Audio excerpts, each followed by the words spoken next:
Halo semua, sawadika. Kembali lagi di channel TKS. Biasanya aku nge-review film atau series BL Thailand. Tapi karena kali ini adalah series BL Thailand yang legend menurutku, aku nggak nge-review. Kali ini aku mau share tentang poin penting dari Sotus The Series. Aku yakin kalian semua udah pernah nonton series ini, jadi kalau kalian suka dengan video ini jangan lupa subscribe dulu ya.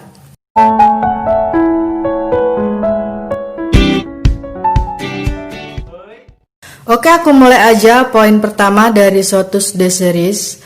Yang pertama yaitu dari novel online terkenal karya Bittersweet. Yang kedua, Sotus The Series atau dalam bahasa Thailand berjudul Pi Waktua Rai Kapna Pineng.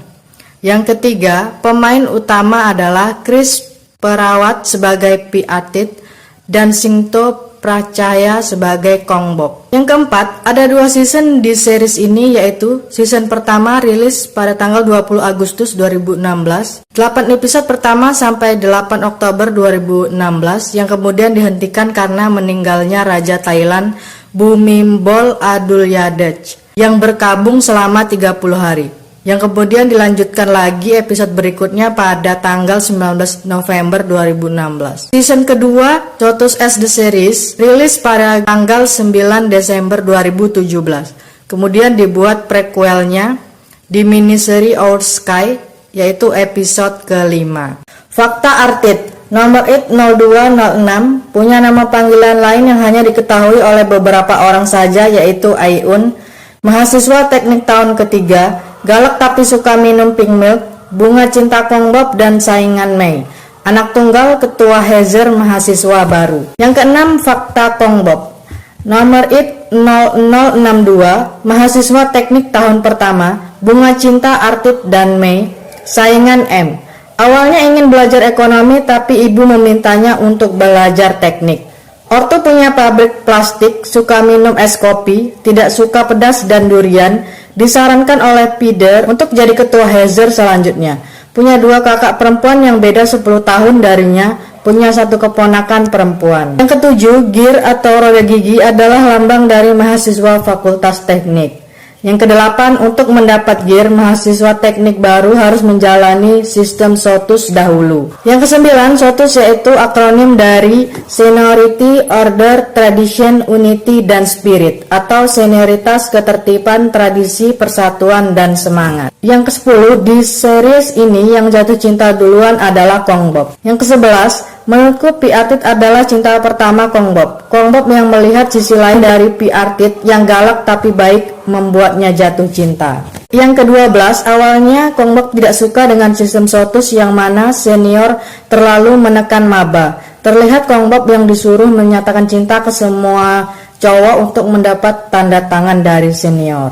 Ke-13, Pi Atit yang melebih-lebihkan soal gear membuat Kongbok menggodanya dan mengatakan jika dia tidak mendapat gear maka dia akan menjadikan Pi Atit istrinya karena apa yang dimiliki oleh istrinya juga merupakan miliknya. Yang ke-14, Kongbok suka jadi pahlawan untuk teman-temannya karena emang Kongbok ini orangnya baik sampai M sangat bergantung padanya. Nah, Atit tidak suka sikap kepahlawanan Kongbok ini karena sistem Sotus mengharuskan semua mahasiswa baru sebagai tim. Itulah kenapa Atit selalu marah dan menghukum Kongbok. Yang ke-16, karena sering dihukum dan menghukum, mereka jadi saling dekat, yang membuat Kongbok selalu menggoda dan perhatian pada Pi Atit. 17, saat Prem yang diperankan oleh Gun Smile mulai serius dengan kesalahan junior yang tidak melakukan Y saat bertemu dengannya, saat inilah Pi Atit terlihat wibawanya. Hanya karena kau senior, banyak pengalaman, bukan berarti semua junior harus menghormatimu tanpa alasan. Mereka wajib menghormatimu jika kau adalah senior yang layak dihormati. Lagi pula, generasi semakin berbeda, generasi semakin pintar. Ke-18, Pi Atit mulai perhatian sama Kongbok secara diam-diam. Dia mengganti name tag Kongbok yang disobeknya dan merekomendasikan Kongbok untuk jadi finalis Moon mewakili Fakultas Teknik. Pada suatu hari, tugas Kong Bob ketinggalan di dalam kelas. Kong Bob balik ke kelas pada malam hari, tapi dia seperti mendengar orang yang lagi ngehukum. Dan ternyata para senior tahun ketiga lagi dimarahi oleh senior tahun keempat, Pidir. Kong Bob yang sembunyi mengira semua senior sudah keluar. Ternyata yang terakhir Pi Artit, dan Kong Bob ngegombal di sini. Dia bilang menurutnya wajah Pi Artit yang galak terlihat imut. Yang ke-20, Kong Bob pernah nanya ke Pi Artit kenapa selalu dia yang dihukum. Terus Pi Artit jawab, emang kau pikir kenapa? Jawab Kong Bob, menurutku itu karena Pi naksir denganku. Ekspresi kaget Pi Artit di sini keren banget menurutku. Tapi emang benar kalau kita suka sama seseorang, kita pasti selalu cari perhatian terhadap orang itu.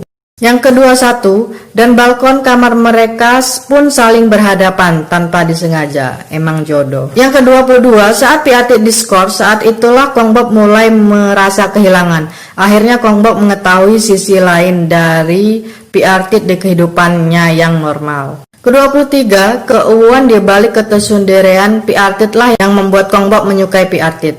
Ke-24, saat kompetisi Pi Artit bilang pasti Kong Bob kalah. Tapi kenyataannya Pi Artit yang tidak biasanya tidak pernah melihat ajang kompetisi datang bersama gengnya dan bersorak mendukung Kong Bob. Ke-25, pertanyaan tentang sistem SOTUS. Disinilah inti pro dan kontra sistem SOTUS ini. Sebenarnya SOTUS menyarankan semua hal baik, tapi jika pengontrol sistem tidak mengelola dengan baik, terlalu keras, maka maba tidak bisa menerimanya. Ke-26, Kong Bob adalah satu-satunya mahasiswa yang mendapat 2 penghargaan, yaitu sebagai Mun Universitas dan kontestan terpopuler. Karena sejarah ini belum pernah terjadi di universitas sebelumnya. Yang ke-27, kurang perfect apa coba Kong Bob? Ganteng, baik, populer, Mun Universitas, pintar, perhatian ke semua orang. Betapa beruntungnya Pi Artit disukai oleh Kong Bob.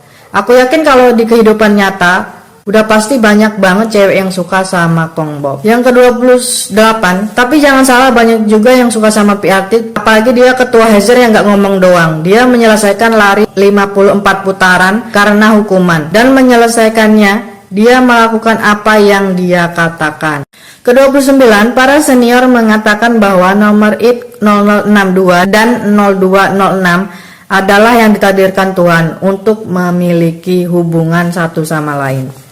Yang ke-30, biasanya Star dan Moon dijodohkan karena serasi, tapi di series ini Star dan Moon menyukai sesama jenis. Cerita yang unik. Yang ke-31, momen saat Kong Bob memantapkan hati dengan memberi gearnya untuk Pi Artit dan memintanya untuk menjaganya, yang umumnya Pi Artit tidak tahu artinya dan malah marah karena mengira Kong Bob mengembalikan gear padanya. Ke-32, saat bersama temannya Pi Artit terlihat berwibawa, tapi saat bersama Kong Bob dia terlihat ubu. Ke-33, di series ini karakter yang orang ketiga yang biasanya cewek justru mendukung hubungan mereka. Karakter cewek yang berfungsi untuk perselisihan di sini, tapi di cerita ini kita tidak memusuhinya. Yang ke-34, Pi Artit yang merasa aneh dengan perhatian Kong Bob mencari tahu, dan setelah tahu bahwa Kong Bob menyukainya, dia mulai menjauhi Kong Bob karena dia sadar bahwa Kong Bob adalah pria. Yang ke-35, Pi Artit yang bingung dengan seksualitasnya karena Kong Bob adalah pria justru diyakinkan oleh Namtan, yang mana sebenarnya Pi Artit tahu lebih detail tentang Kong Bob yang tidak orang lain tahu tanpa dia sadari. Yang ke-36, adegan tersedih saat Pi Artit mematikan telepon saat Kong Bob akan menyatakan cinta. Kita pasti kesal sama Pi Artit dan kasihan pada Kong Bob. Tetapi pikirkan lagi, andaikan kita di posisi Pi Artit, pasti semua orang melakukan hal itu. Dia butuh waktu. Semua itu baru baginya. Menjalin hubungan dengan pria. Ke-37, Pi Artit membuka fotonya bersama Namtan dan membiarkannya tetap berada di laci bawah dan memindahkan gear Kong Bob ke laci yang di atasnya, yang berarti dia sudah siap move on dari Namtan dan membuka hati untuk Kong Bob. Ke-38, mereka bertemu di pernikahan senior. Mereka terlihat canggung, tapi itu terlihat seperti pernikahan mereka berdua. Ke-39, pengakuan Pi Artit sangat keren. Bagaimana dia mencoba mendapat penegasan dari Kong Bob, apakah Kong Bob tidak apa-apa untuk memilih hubungan yang tidak sempurna dengannya. Yang ke-40, butuh waktu selama 13 episode untuk melihat adegan kiss mereka. Itulah kenapa adegan itu sangat emosional. Bahkan Kong Bob tersenyum saat berciuman. Ke-41, Piatit mulai menerima Kong Bob dan memberikan gear miliknya untuk dijaga oleh Kong Bob dan mencoba minuman kesukaan Kong Bob. 42, tapi konflik batin terjadi lagi saat Kong Bob bilang ingin memiliki anak laki-laki nantinya. Piatit sadar dia bukan pasangan yang baik buat Kong Bob. Piatit mulai ragu dengan hubungannya. Ke-43, Piatit yang mulai terbuka tentang hubungannya pada sahabatnya Pinot, yang akhirnya dia juga berani memberitahu ke semua teman-temannya. Ke-44, Kong Bob bukan menyukai pria. Dia bilang kalau bukan Piatit dia tidak akan mencintainya. Intinya dia mencintai Piatit, tidak peduli dia pria atau wanita. Ke-45, hubungan mereka akhirnya benar-benar nyata. Semua teman sudah tahu dan keraguan hati Piatit sudah terjawab. Aku sedih dan bangga betapa keren cinta mereka tanpa terburu-buru, cinta yang sejati.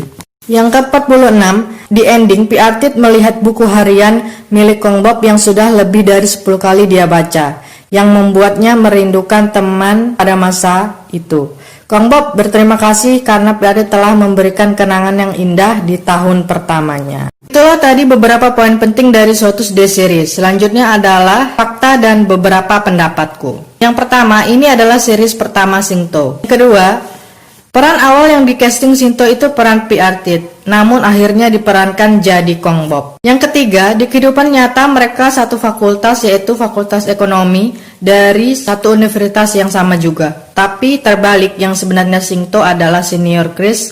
Singto tahun keempat dan Chris tahun ketiga. Yang keempat, Singto ketua Heather di kehidupan nyata. Yang kelima, adegan kiss yang kedua yang setelah hari senior itu sebenarnya adegan Chris yang pertama kali diambil, jadi bikin Chris malu. Yang keenam, adegan favorit Chris adalah adegan pas MT di pantai, yang adegan nyelamati Kong Bob. Yang ketujuh, adegan favorit Singto yaitu adegan saat pemasangan gelang pada hari terakhir ospek. Menurutnya itu sangat sakral. Yang kedelapan, adegan saat Kong Bob bilang aku akan menjadikanmu istriku adalah adegan yang direkam berkali-kali oleh mereka hingga ratusan kali diambil. Yang kesembilan, SOTUS atau SOTUS yang akronim lainnya adalah Story of True Love Between Us atau kisah cinta sejati di antara kita. Yang sequelnya diberi judul SOTUS S The Series, tambahan S di sini berarti secret atau rahasia. Yang ke-10, adegan paling susah bagi Chris yaitu adegan lari keliling lapangan 54 putaran. Bukan hanya capek, di sini juga dia basah-basahan karena hujan. Yang ke-11, cerita yang gak bosenin bikin senyum-senyum sendiri, apalagi pas Piatit malu-malu tapi galak kalau ketemu Kong Bob, dan Kong Bob juga cowok perfect yang perhatian, romantis, suka gombalin Piatit. Yang ke-12, kegiatan maba yang ada di series ini sama dengan di Indonesia, seperti mengerjakan tugas kelompok bersama, meminta tanda tangan ke senior, dan lain-lain. Yang ke-13, menurutku kalau kalian pengen ngeracunin BL ke teman kalian, series ini paling cocok untuk pemula, karena jalan cerita di series ini nggak pure gay awalnya. Mereka butuh proses untuk saling suka. Untuk mengakui kalau mereka suka cowok aja, mereka butuh konflik batin. Adegan kissingnya pun bikin meleleh yang nggak bikin jijik, jadi recommended banget buat pemula. Yang ke-14, pokoknya semua aspek di series ini keren banget. Aku belum nemu series BL sampai sekarang yang bisa menggeser posisi SOTUS jadi BL terbaik. Ke-15, yang menjadi legend menurutku semua orang pernah mengalami ospek. Bahkan SMP aja kita udah ngalamin mos. Jadi setiap kita ngelihat series ini, kita bakal ingat dan kangen masa-masa itu. Bahkan ada yang jatuh cinta pertama kali saat kegiatan ini. Jadi berasa mewakili masa puber kita. Yang ke-16, series yang gak cuma buat para LGBT aja, bukan cuma buat Fujo dan Si aja, tapi kita yang strike aja mengalami hal yang sama seperti di series ini. Itulah kenapa aku bisa bilang series ini wajib udah ditonton oleh para BL lovers. Yang ke-17, soundtracknya gak usah diomongin lagi, banyak dan semuanya keren. Yang ke-18, bahkan series ini dan para pemainnya mendapat banyak penghargaan di ajang bergengsi Thailand. Oke, itu aja semua pendapatku tentang series ini. Banyak yang belum aku sampaikan mungkin. Intinya series ini terlegend menurutku. Bahkan aku setelah bikin video ini pengen banget nge-rewatch yang sekian kalinya, nggak kehitung lagi. Jadi buat kalian yang punya pendapat lain, boleh kasih tahu aku di komentar ya. Oh iya, kenapa aku cuma sampai SOTUS The Series dan nggak sampai di SOTUS As the Series dan Our Sky, karena aku yakin semua orang yang udah nonton So The Series pasti lanjut ke itu semua. Dan juga emang sequelnya keren-keren juga. Jadi aku buat poin pentingnya di So The Series aja, udah menggambarkan kalau kelanjutannya keren banget. Oke, itu aja, jadi terima kasih dan bye-bye.